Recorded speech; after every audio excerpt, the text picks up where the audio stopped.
Hello, hello, hello, everyone. Thank you for tuning in. I am JayLee. This is JLeesCorner. Honey, if you have not done so already, please take a moment to subscribe to my channel to become a whole JayBird. Girl, I don't feel like singing today. JayBird, dun dun dun dun dun. Okay. Do not forget to like, comment, and share this video. You can follow me on IG at J_Lees_Corner and all that goodness, okay? All that goodness. So we firstly, we have Daniel and Lizzy. Okay, Daniel and Lizzy, we know they got engaged and everything. He proposed with a little ring and everything at the little motel, hotel, Holiday Inn kind of thing. And so now they're on their way to, his mama's house or whatever to see people and I guess mention to the family, okay, the family. Where can I put this? I guess, I don't know. Get to the family or whatever to, I'm going to put it over here because I think I got something else. To let them know that they are now engaged. Now, so Daniel, you know what I'm saying? Like, I don't want to mama yet because mainly his mom bought the ring and she thought it was for, you know what I'm saying? It's a promise little ring or whatever. So I'm like, well, that's fine. So they get to discussing the wedding a little bit. Now, he brings up how he's not working. He don't have not nail job to the first, second, or the third. So he can't afford a wedding right now. And I'm like, she's a cashier and a student. She can't afford one either. I mean, they can go to the Justice of the Peace, you know what I'm saying, have a little courthouse wedding for cheap, you know what I'm saying, that's how they reading it, y'all can't afford nothing like this, something easy, but they gonna figure things out, girl, if you say so. So they get to the house or whatever, and it seemed like everyone realizes no more snow outside, so she has a whole family outside. I'm like, is they digging ditches? What is they doing? But it looked like maybe because the snow was melting, they were digging up the yard, or the ditch, or the dirt, the gravel, and moving it about or whatever to break it on up. But it was a whole family there, doing that in the driveway. I said, well, that was nice, you know what I'm saying? 'Cause when the snow melts here, you got to get it out the way.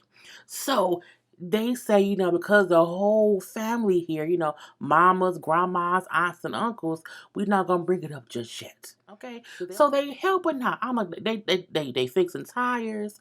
I'm like, do they live in a junkyard? It was tires to be replaced, and it was a lot of work. I'm looking like, is it Sanford and Son? I was just confused. Anyway, so the mom was like, did you do it? He's like, did I do what? I'm like, why you acting dumb? You know what she's asking you. Did you do it? Did you give it a ring? He's like, yeah, it was not a big deal. It's just a promise. And he's like, well, how did she react? Like, but the mom was surprisingly happy, because she don't like Lizzy. Daniel, on the other hand, he's frustrated. Why? I don't know. Maybe because it's cold outside and he having to work. I don't know. But he's upset that she's asking him simply, how did it go when you gave her the promise ring? What did she say? How did she react? She was asking really, really, really normal questions. He had a whole attitude. It was fine. She liked it. And she's like, I just want to know what happened. He said, you know what? You want to know? And Lisa's like, don't do it. You want to know, Mom? You know what? Fuck, I want to tell her. Let's just tell her. I propose. We're engaged. I was like, why he did it so like matter of fact. I'm like, what? And Mom was like, honey, wholeheartedly. She stood in shock for a little bit of a minute, mainly because as he told her, it's a promise ring. So when he surprised her and said, "No, we're getting engaged. She's gonna be my wife today and forever," or at least till the show was over. You know what I'm saying? She was shocked. I can't. Okay, so the family come over and kind of say congratulations. Mama do walk up to Liz and say, you know what I'm saying? I hope you're getting what you want. And kind of hugs her. It was awkward, to say the least or whatever, because Liz like, I thought we weren't going to say anything. He like, well, we said it. I'm like, what? Daniel, why you pissed? Daniel, why you crying? What's upset, bro?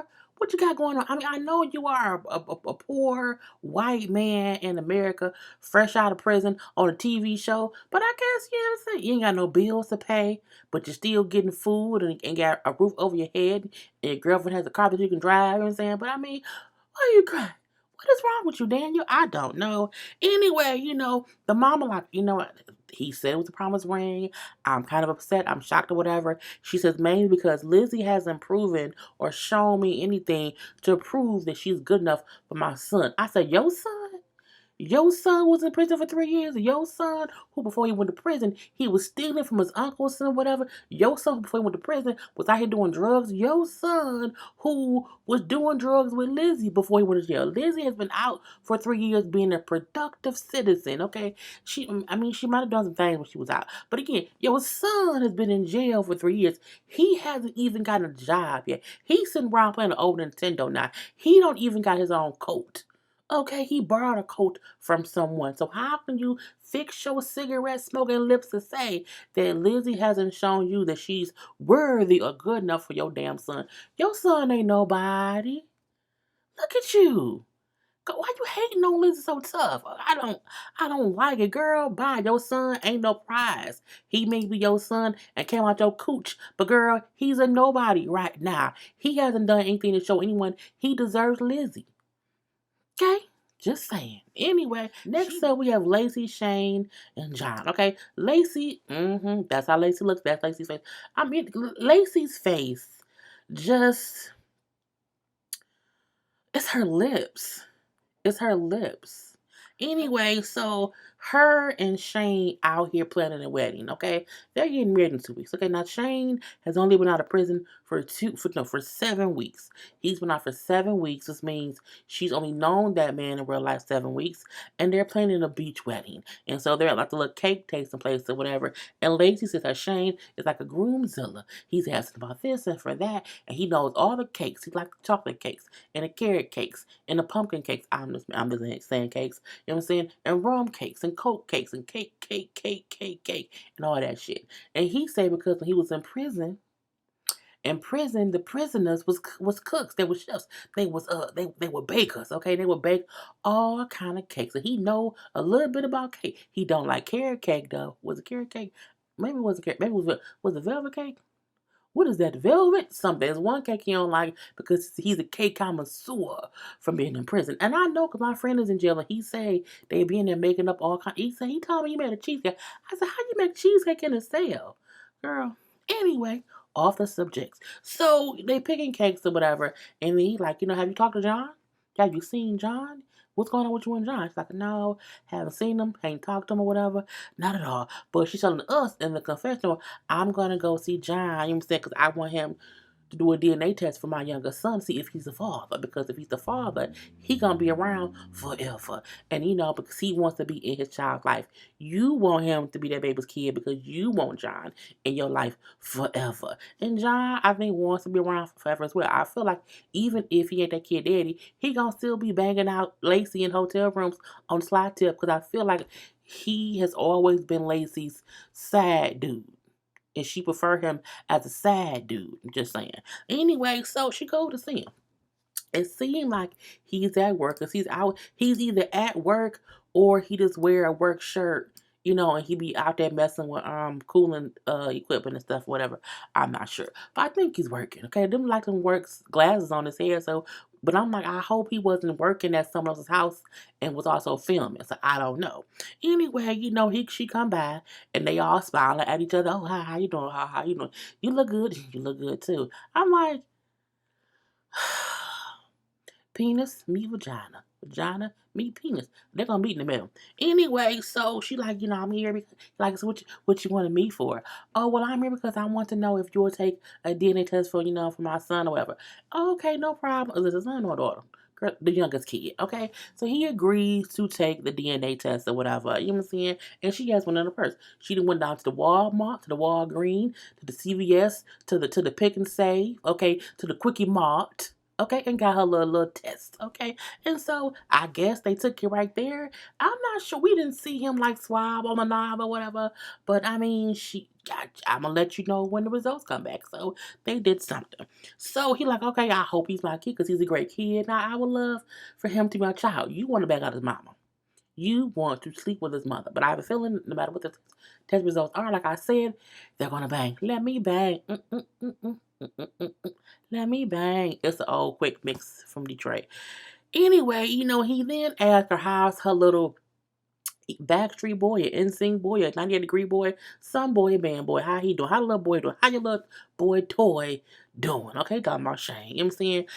She said, oh, I need a cigarette for this. She's fires up her candlestick, and we're getting married in 2 weeks. You know what I'm saying? And I feel like we're gonna have a good life together. She says how because her and Shane has amazing sex, they're gonna have a great life. Girl, sex does not a great life make. It makes a good life, okay, for a while, but eventually, you have to have something besides good sex, okay? Anyway, so John, you can tell he's not happy, okay? He like, man, what you doing? Okay, you're making mistakes. Like, why you want to be with him? For what though? Why for? Okay, he then asked some good questions, okay? Some really good, smart adult questions, okay? He then says, is he working yet? Has he helped you pay any bills? Has he done anything like that? And she says, no, he's not working and he hasn't paid any bills. He doesn't have any money, okay? And he like, you know what?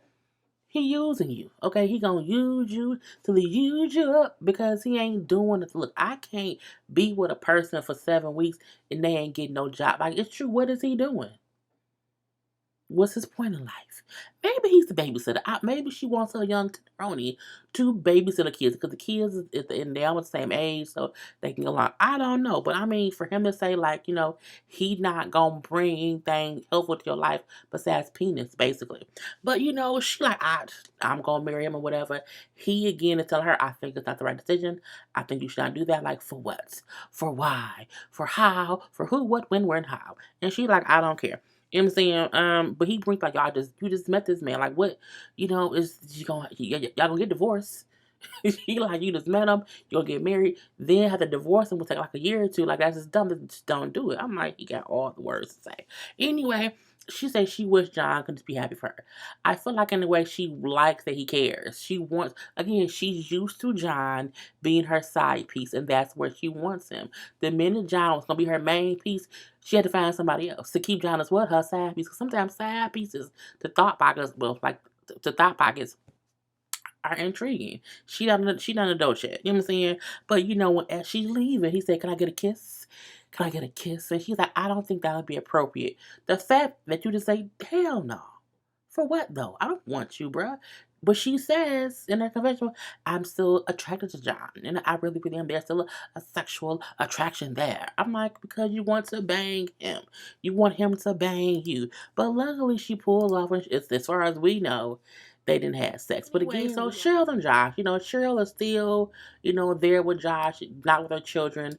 And I mean, can we expect anything else? I mean, what do we expect Cheryl to do? Be a real mother in these streets? No, I guess not. So her sister is coming to town, okay? Her sister comes in to visit her, okay? And I'm like, oh, that's I guess it's nice. So Cheryl and her sister's chit-chatting or whatever. And I'm like, girl, where are your kids? How your sister come from your hometown to visit and you didn't ask her to bring none of your kids? I mean, how long have you been there to where your kids have not seen you, Cheryl? Cheryl, please go get your children. You are a mother, okay? You are. But again, she told us before she's going to be gone for a couple months. So, girl, I guess so. So her sister gets there. Her sister has braces. And Lacey calls her, hey, brace face. I'm like, Lacey, don't do that because that one tooth of yours needs braces. Anyway, so they in the room talking. They're in her hotel, motel, holiday inn room or whatever. You're staying here? Oh, okay. She's like, yeah. So what's the plan? You know what I'm saying? What's going on? Oh, yeah, we're gonna go out to eat so you can meet Josh. So she then asks, like, what is he doing in life or whatever. So she brings up how, he's got a job. He's doing roofing. We seen that, I think, in the last episode. So he's working. I'm like, well, that's a plus. He got a whole job, but he hasn't got his first check yet. He has to work, 2 weeks in the hall or whatever. And so she brings up how he's going to use his money to get his license back. I'm saying to pay off his restitution because he wants to get a car. He wants to get his license. And that's what he wants.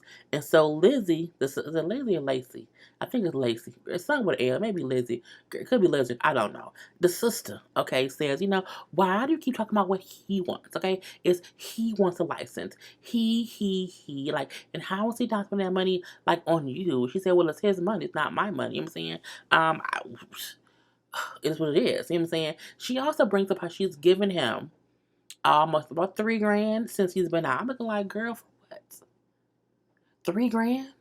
She is spending a ton of money. If she gave him $3,000, had to drive up there to live there for a month or so. She's spending a good $10,000 up there. Because it's the hotel room fees. She got to get food for herself. She's spending a good $10,000. Girl, just stupidity, okay? But she brings up how, that's his money. She's keeping her money mainly because, she's spending so much money being there, and she's also sending money back to her mom or dad who has her children. You can come on way cheaper if you go home. Okay, he's out now. He's out. Go home. Save your money. What you spending all that money for, girl? You're kind of crazy or whatnot. So the sister's like, I just think you should come back home. And I think you can do better than being here in this hotel, motel, Holiday Inn with this prisoner man. Now the sister says we know she is a corrections officer. She's a prison guard, and so she don't like prisoners here, there, or anywhere. Okay, I think she feel like no matter what, all prisoners are just scum. Okay. So, but she doesn't like Josh. She thinks Josh is a bad person, and it seemed like she don't really want to meet him or whatever. But she'll just meet him. Just meet him and then see what goes from there. So they get to some little diner or whatever, and Josh walks in, and she instantly, so, are you paying for the food? And I'm like, well, damn, he just let him breathe. Can he get a drink of water? He said, well, I can. I'm saying, you want the meal for like $50? She's like, maybe. And I'm like, oh, here we go. So clearly, they not going to get along. And the sister then proceeds to ask him question, why was you in prison? Like, why this, why that? And she's just grilling him. She's just grilling him. What point blank period. Josh, like, you know what I'm saying? Some guards are cool. Some are not. So meaning I don't really like her because I can tell she a guard who ain't cool. And I'm like, my thing is he not in prison no more. He's out. You can't treat him or talk to him as if he's a person he be paid a debt to society. He just robbed a little bank. Did a little bank robbery or whatever. So, he brings up how as far as he don't want to go back to prison. He was in prison for robbing a bank or whatever. But when she brought up like his restitution stuff and his payments and his money or whatever, he said, well, I'm having to pay restitution. I'm going to probably never pay that back. I think it's like, it was either 62,000 or 82, one of the two. And then, because she asked, like, how is that going? How you going to pay it back? He said, well, I'll never have to pay it for. I'll never be able to pay that off because there's a 12% interest on what I owe. So I'll never be able to pay that off. He would have to get some kind of lump sum of money to pay that off. So if he just works regular jobs, he's right. He wouldn't pay that. I'm like, damn. And he says, like, that's how the system keeps you, in poverty because they're going to make me pay for the rest of my life because they know I can't pay off $82,000, let alone 12% interest on it. I'm like, girl, on restitution? Okay. So at this point in time, the sister then looks at his watch. Here's a nice watch on. That's a nice watch. That money could have been went, for stuff for y'all. And was pisses Cheryl off. Because Cheryl been kind of frustrated the whole time because the sisters kept like poking and just not really giving Josh a chance. She was talking to him as if he was a prisoner, okay? And so enough of this shit. Okay, I'm tired. Okay, we aren't gonna keep talking about that. You're not gonna keep talking to him like that. We're not gonna keep questioning him like that. Okay, hush it up, zip it up, throw it away. We've already discussed him, and we talk about all this stuff at the hotel. And so she's tired. She's tired of it. Okay, she's tired of it. So Lacey, the sister, gets up and leaves. Because she's feel like Josh won't change. He's gonna forever be a prisoner or whatever, who does bad things, and her sister's just being dumb. And I guess that's what it is. And now they're in the parking lot because Lizzy went out there, Cheryl went out, and then Josh went out. And for the most part, again, the sister was like, Josh ain't gonna change. Josh ain't nothing. My sister's being dumb. I don't like it. And I'm like, then what you come for? What you here for?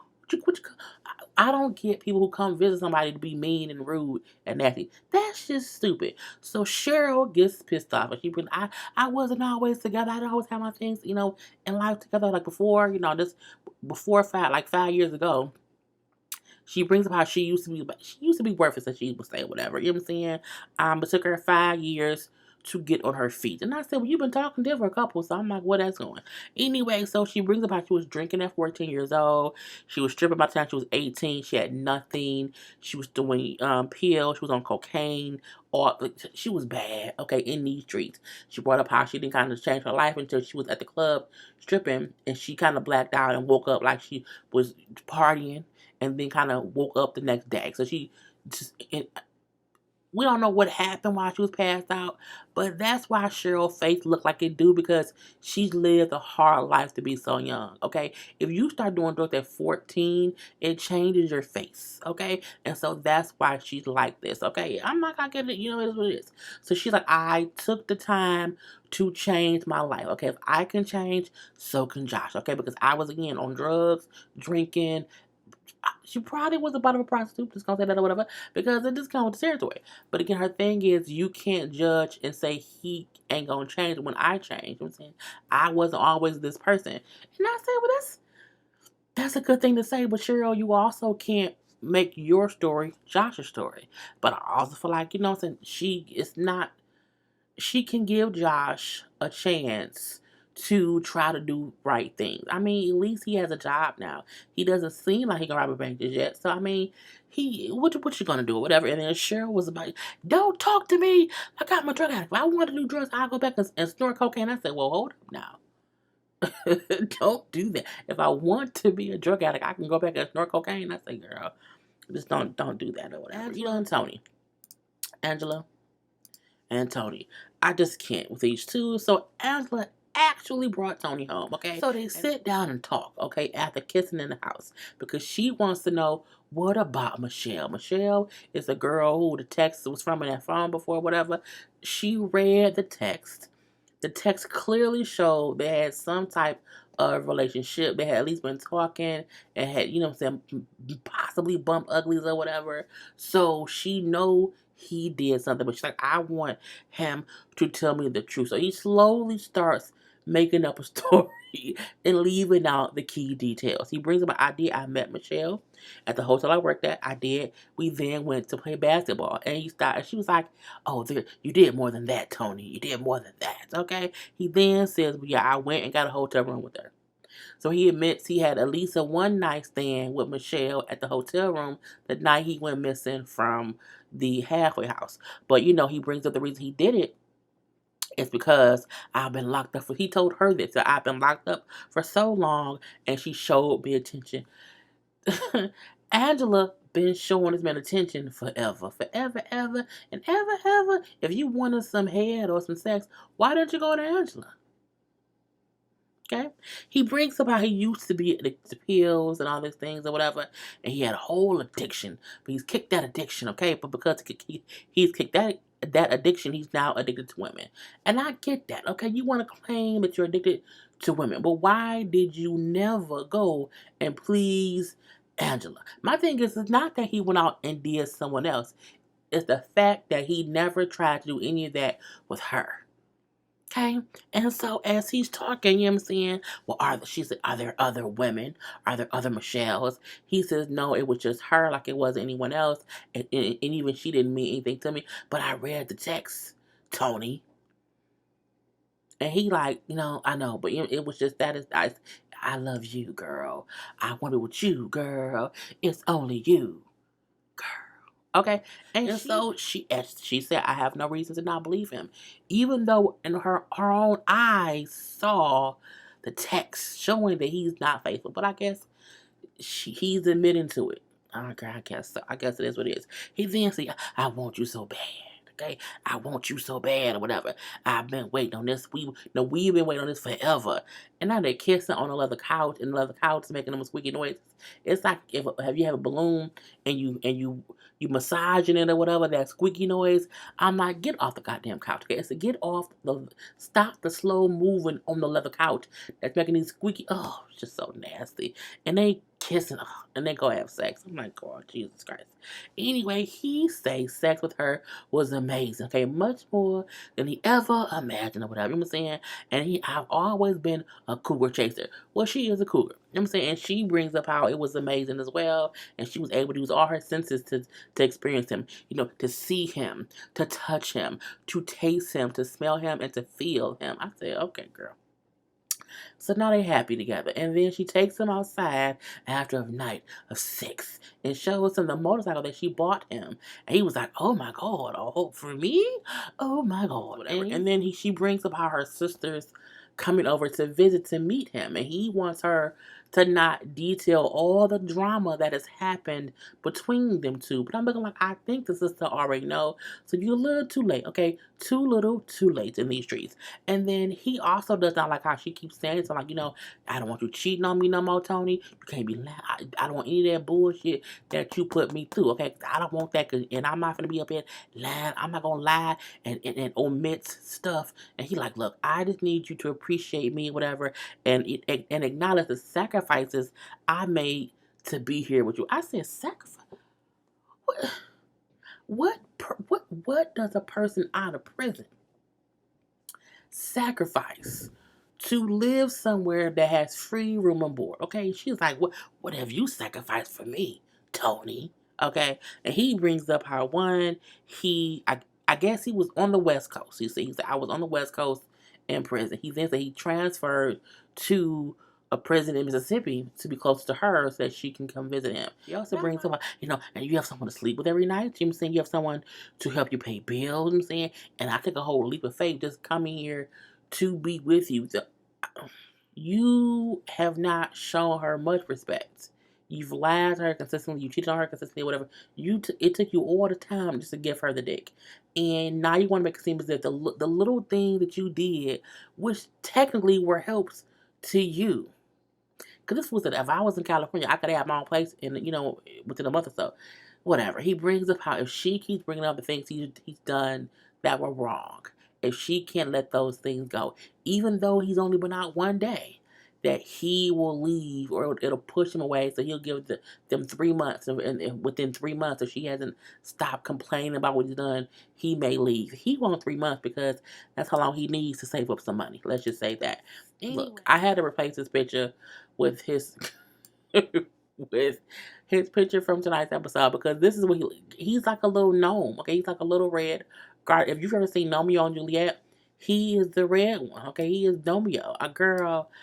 I just don't like Alex at all. I really don't. He's a whole asshole jerk, and we know he ain't shit. So Alex stayed at his friend's house, as he said. But I'm like, it looked like your friend owns like a tow truck yard, and he had an RV in said tow truck yard, and you stayed in said RV, and it still looked like it was some drug paraphernalia in that thing, and look, it was dirty, and it looked like you woke up and did not brush your teeth. Okay, see, it looked dirty. Gonna say that, okay? Whatever. Glorietta's at work, okay? She works at a car show. She's out there passing out flyers or whatever, being nice. Oh, hi, hello, how are you? You doing great? Oh, yeah, have a good time. One of those people or whatever.